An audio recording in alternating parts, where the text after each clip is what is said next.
வெண்ணிலா கபடி குழு, நான் மகான் அல்ல, ராஜபாட்டை உள்ளிட்ட பல படங்களுக்கு வசனம் எழுதியவர் பாஸ்கர் சக்தி. மேலும் கதையாசிரியராக தொலைக்காட்சி தொடர்களிலும் அழகசாமியின் குதிரை படத்திலும் பணியாற்றியுள்ளார்.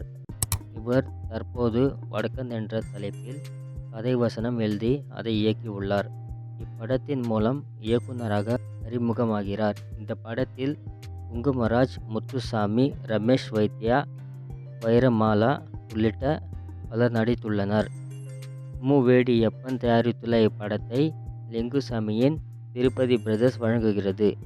எஸ். ஜே. ஜனனி இசையமைத்துள்ள இப்படத்தின் டீசர் கடந்த ஏப்ரலில் வெளியானது. மேலும் மே 24ஆம் தேதி வெளியாக உள்ளதாக அறிவிக்கப்பட்டு பின்பு சென்சாருக்கு அனுப்பப்பட்டது.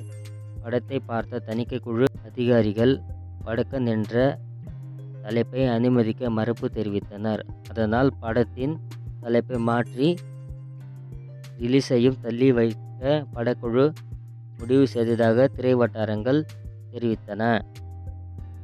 இதையடுத்து படத்திற்கு ரயில் என தலைப்பு மாற்றப்பட்டுள்ளதாக தகவல் வெளியானது. ரயில் என தலைப்பு வைக்கப்பட்டுள்ளதாக தெரிவித்த படக்குழு ரிலீஸ் தேதி வெகு விரைவில் வெளியிட உள்ளதாக தெரிவித்துள்ளது. இந்த நிலையில் வடக்கன் படத்தின் புதிய தலைப்பு அதிகாரப்பூர்வமாக அறிவிக்கப்பட்டுள்ளது. மேலும் புது தலைப்பு அடங்கிய போஸ்டரையும் வெளியிட்டுள்ளது. இது உங்களுக்கு பிடிச்சிருந்தா சேனலுக்கு லைக் பண்ணுங்க, ஷேர் பண்ணுங்க, சப்ஸ்கிரைப் பண்ணுங்க.